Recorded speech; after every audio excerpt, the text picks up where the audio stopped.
yeah. Come on. I feel like you can't just drop that he's the second member of Shut Eye without explaining a little bit Well, what Shut Eye was. Didn't we explain that Derek was the first was a member of Shut Eye? Not everyone listens to every episode. Every episode can be someone's first episode not my of problem. Cadeau and Janko Wednesdays at lunch. Burger Did edition. you use a Shut Eye song when Derek was on? No, eh? No, we 'Cause that would've considered driven it. him We crazy. nearly did. Yeah. It's so close. I had it. It's a saved version of it, but I never released it.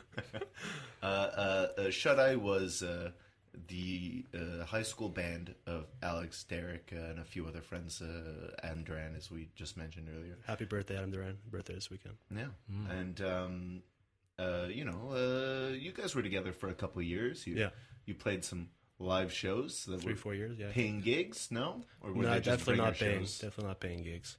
I remember Well, going, maybe, you guys- maybe. I think there's maybe some sort of band fund. Any kind of money went into the band fund, Okay, so you were able to like buy some new strings. or rent the next space for the next show. Sure. Yeah, you guys had like a studio space for a weekend once.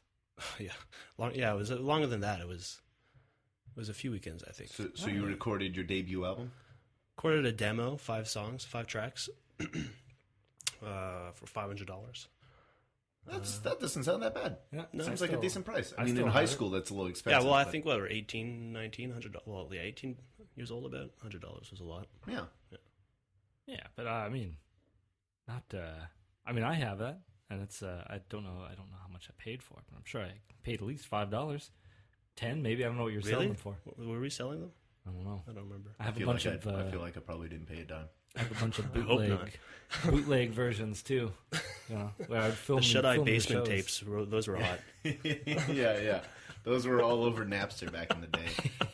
Before they switched over Kazaa. That's really what killed Shut Eye. Yeah, all the lost profit to Kazaa and Morpheus back in about 2002. It was, the record industry was exploding then, or collapsing, I should say, and just another victim of changing times. Yeah. Us and the VHS. Yeah, that's it. Shut Eye went the way of the VHS and the Dodo.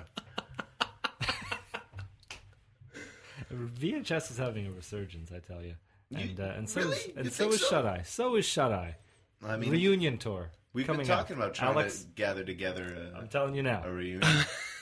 I mean, didn't you were talking to Adam, the drummer of the band, maybe getting together, Yeah. doing something? We've been in talks. You know. We've been in low-key talks. So basically, you're keeping it low key because you don't want Derek to sing for the band anymore. No, just because we were looking for a jam space for a while, and I don't know. He's a really busy guy. He travels a lot for work. We're all busy, so. But it'd be fun to just fool around a bit. So stay tuned. Future episodes, we'll keep you updated on Shut Eye and their. Yeah. Maybe we can get the on. band to score our Christmas show. Let's start a GoFundMe. Shut Eye. To get them a jam space, and the reunion tour that about 50 people are clamoring for. Let's just get them all going. Let's get Shut Eye, Scarlet Stone, 3 Mile Scream, Centrix. Centrix. Yeah. Oh boy, man, Yeah. that's Icon? So weird. Icon. Wow. These are all bands if you Google, you probably won't find anything. They're not on iTunes.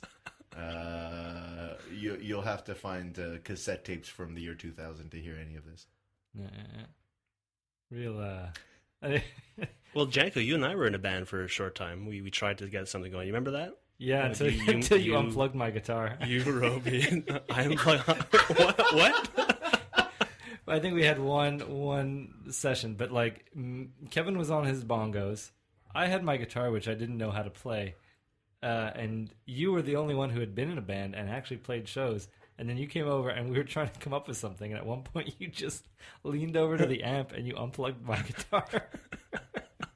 Why? Because you didn't like what I had going on. Were you probably just playing the King of the Hill theme song? That's all I knew. Over and over. I mean, I feel like that's saying a lot considering I remember specifically one show that Alex had. I forget what the name of the venue was. I want to say it was Lush or something like that.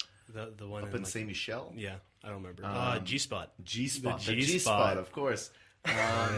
And that show, the G Spot, Alex's physical performance was incredible. He was using the space.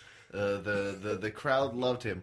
But this was, as he revealed after the show, mostly because his instrument could not be heard. And so he decided he was just going to, the showman that he is, still entertain the crowd, if not with his music, then with his pretending to play music. Yeah, because all the other instruments drown me out. Yeah. I remember you were always the wildest out of that bunch. You'd always you'd take advantage of the stage, and you'd go for it. I remember you left, right. That's it, left and right. But well, what other directions are there? There's forward and back, but drums are in the back, singers in the front. Yeah. Come on. Man, the G Spot was a pretty small space. Yeah. It was hard to find the G Spot. Boom. So what else do you have on your list, though? Well, I feel the listeners are being cheated out of knowing how great of a prankster you are, Matthew. That's true. We've talked about I don't know if previous episode that Dane was on. Caught in the midst of a prank, basically. But any updates on that? Has he found more confetti since? I think everything's been found, especially after they got their kittens. They had to do a real big cleanup, and any remaining confetti was discarded. I feel like you oversold how much confetti there was in the place just to keep the fear factor alive for Dan. I had to keep them on their toes. Yeah. Well, speaking of keeping people on their toes, remember that prank you pulled when we were in high school, where you put the posters up in the boys' rooms, the washrooms. Well, why don't you tell us what the prank was? Oh yeah. I was put it the men's room or the ladies' room? Both. Okay. yeah. After school, nobody was there, so I just went to all the washrooms and put up signs saying, due to budgetary constraints, Lake of Two High School will no longer be supplying toilet paper. It is advised that you bring your own roll from home and keep it in your locker. Sorry for the inconvenience, all this, and that was it. I was bored after school one day. I was in the office just typing some stuff up. But no, that was not it. I believe well, as far the local news ended up showing a school because of this. My part in that was finished at this point. And you know, Mr. Les Harding, what was the other, Morrison? What was his first name? Principal and vice principal. If you're listening, I'm finally admitting to it. So they never called you out or tried to... Oh, for a year or two, like until I was out of there. Every now and then when they would be talking to me about some other issue, I remember Morrison would be leaning on the wall or sitting on Mr. Harding's desk, and he would just every now and then nod his head and was like, but that toilet paper prank, that was pretty good. That was you, though, right? And I'm like, I don't know what you're talking about. See, so now, I always the funny denied thing it. is the school has security cameras. Couldn't they have just like rewound to the previous day and see who went into all the washrooms? I feel like those weren't real security cameras. Yeah, because why wouldn't they have done Oh, it? really? Yeah. Oh, interesting. Yeah. Interesting. Yeah, they're fake. I guess they would have also been able to catch you on some of your other pranks, like that dead rat you threw in the ceiling. They would have known who took the sulfuric acid. Oh boy! They would have. Hold on. These are stories for another time because Right. I'm running out of time. But if I'm talking about the toilet paper, yes, the news. Someone called the news. The CFCF News. Yeah. One to watch. With Montreal's one to watch. CFCF News. Now CTV Montreal News, anchored by the age-defying Mitsumi Takahashi. She is lovely. She is, and it's remarkable to me that basically my entire lifetime she's been the news anchor, and it looks like she's aged about 10 years. Well, good for you, Mitsumi. Yeah, we love. If you're and respect listening, you. tweet at tweet at Mitsumi. Let her know how much we appreciate her. I know every year at the St. Patrick's Day parade, I yell at her for a little while in a positive way. I'm yelling at her on a float. No. Better still, not just tweet. Let's start a GoFundMe to discover the secret behind her age-defying witchery. I wonder how much money we're going to have to accumulate for the GoFundMe before someone just says it's moisturizer. You know, she sleeps well in moisturizer. Perhaps. But the droves of people who are opening GoFundMe pages for us reminds me of how, I guess this ties into you too, Matthew. When this show, The Walking Dead, launched, Alex and I were a bit, we were in a zombie craze. We were a little fixated. And A little bit. And for anyone who doesn't know, Matthew does another podcast. What was that show called? Oh, thank you for the plug. It's The Casting Dead. You could find also on our Spreaker site, where most people listen to this show, where Matthew talks about every episode as it was released of The Walking Dead. But a few years ago, your bewilderment, because you don't understand how anyone could talk about anything for that long. Well, I mean, we talked about Good Burger, and about 5 minutes into the discussion, I'd had enough with it. So antsy. I was so excited to do it, and you were just like, "Oh, jeez." Like, oh. But Alex and I had decided that we were prepared for the inevitable zombie apocalypse. And that it was very simple for us to zombie-proof our apartment. Alex, do you want to let the listeners know a little bit about that? Well, I mean, I don't remember all the details, but I know we had planned to basically seclude ourselves. Yes. Destroy the stairs so no one could get up or down. We lived on the third floor. I figured if we destroy the stairs, zombies can't get up. They can't climb ladders. No. Right? Well, we don't know, but we don't know that. But we had a rope ladder just in case. Well, with our pulley system, our famous pulley system, the pulley system that my fridge, my former fridge, rest in peace, was lost to, was how we were going to get up and down if we needed to go for more supplies. I felt like it was a pretty foolproof plan. We even had rooftop access if we ever needed to make a sign for any passing by helicopters. Right. Well, luckily it didn't come to that. Was Kevin Agostino in on this, or is this kept secret from him? He'd be on the bottom of the stairs. Yeah, we never shared this with him, but on account of his weak ankles, he can never really run away quickly enough. That's true. We figured he has enough upper body strength, but weak enough ankles that maybe we'd send him on a couple of supply runs and see how it goes. Yeah.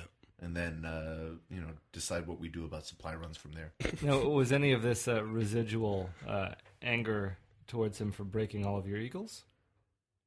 Because you said he broke at least an eagle. Well, I don't know if he broke them. I wouldn't be surprised, quite frankly. I mean, I thought you said that they were broken. You wake up one morning, apartment's a mess. Yeah, I mean, it was after a party. I mean, yeah. I Potatoes don't on think... the wall sometimes. Yeah, blood on the floor and wall. Yeah, often. Some crazy parties. I think it may just be Kevin Agostino waking up extra early, going in, finding one of your favorite eagles, and being like, he'll never know. And then just cracking a wing and putting it down. Well, knowing Kevin Agostino and having lived with him, the idea of him waking up extra early is pretty unlikely. No, he came in early one morning. That's probably when he would have done it. When he would come in early. He might be headed to bed around 7:30 in the morning. Smash my eagles and sleep like a baby. It's the only way he can sleep. He has to destroy something someone loves. All right. Well, was there anything else with the zombie apocalypse plan, or was that basically? I mean, we really hinged on getting guns too, I think. Well, yeah, I guess that is part of it. Part of the zombie apocalypse plan was that Alex was also insistent on safety. Yeah. And in preparing to be safe, what was your plan, Alex? Well, I feel like your safety for a while hinged on you getting a gun. Yeah. Well, yeah, of course. And that wasn't necessarily zombie related. Now, I feel we have to pause here for a minute, because now you're making it sound like I'm a gun nut. And I haven't forgotten, you guys almost got away with it. I haven't forgotten that time you guys basically called me a Nazi on the air, and then followed it up with being a terrorist. So just to be clear, I do not own a gun. To go back to an episode where this may have happened, was it because we shed some memories about you working out? We were talking about his workout routine and how it compares I would watch to movies. The American History X and Bane from the Batman films. Which, I mean, we've been calling you a lot of things, it would seem. A Nazi, a terrorist, a communist. These don't all match You up. know, I'm a bad Commonwealth